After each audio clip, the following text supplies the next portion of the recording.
Polda Jawa Tengah mencopot AKBP Basuki dari jabatannya sebagai Kepala Sub Direktorat Pengendalian Massa atau Dalmas Direktorat Samapta. Pencopotan sebagai imbas dari kasus meninggalnya dosen Universitas 17 Agustus 1945 atau Untak Semarang, Dwinanda Lincia Levi. AKBP Basuki selepas dicopot dari jabatannya lalu dipindahkan ke pelayanan markas atau Yanmas Polda Jateng. Ia turut ditahan di rumah tahanan Polda hingga 8 Desember 2025. Kabid Humas Polda Jateng Kombes Artanto bilang pencopotan Basuki sebagai tindak lanjut atas temuan dugaan pelanggaran berat kode etik. Betul, AKBP Basuki dicopot sejak 21 November 2025 lalu. Jabatan yang kosong itu dihandle langsung oleh Dir Samapta. Kata Kabid Humas Polda Jateng, Kombes Artanto, seperti kami kutip dari kompas.com. Setelah ini lilin akan mati teman-teman.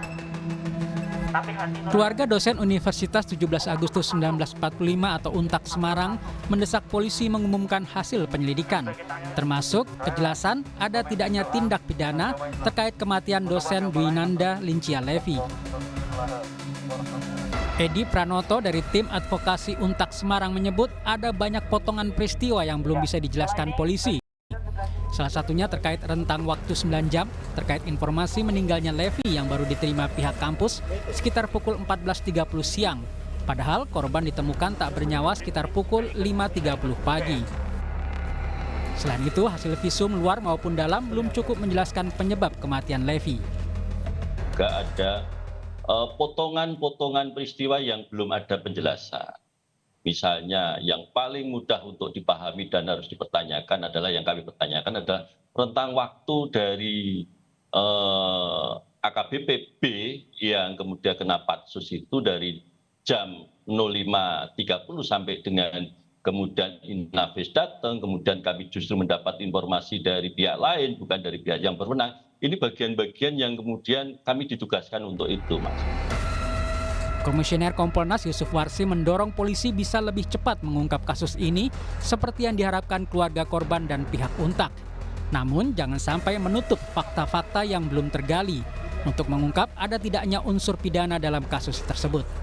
Ketikapun itu diterapkan, kalau faktanya tidak sesuai, ya berarti kan unsurnya tidak terpenuhi. Bisa jadi ada fakta lain. Nah, fakta lain itu kan melalui keterangan saksi, melalui pemeriksaan forensik terkait dengan analisis digital forensik CCTV, terkait dengan hasil otopsinya, itu kan harus dibuat garis koherensi yang kuat, apakah memang unsurnya kelalaian atau ada yang lain atau bukan peristiwa pidana, termasuk apakah ada ringkasan rekaman medis almarhum. Intinya kronologi peristiwanya ini kan harus benar tergambarkan fakta-faktanya. Sebelumnya korban ditemukan meninggal di sebuah kostel pada 17 November. AKBP Basuki menjadi orang pertama yang melapor ke Polsek Gajah Mungkur. Meski belum ada kesimpulan pidana, Basuki sudah menerima sanksi penempatan khusus atau patsus selama 20 hari. Tim Liputan Kompas TV. Saudara, bukan kali pertama Presiden Prabowo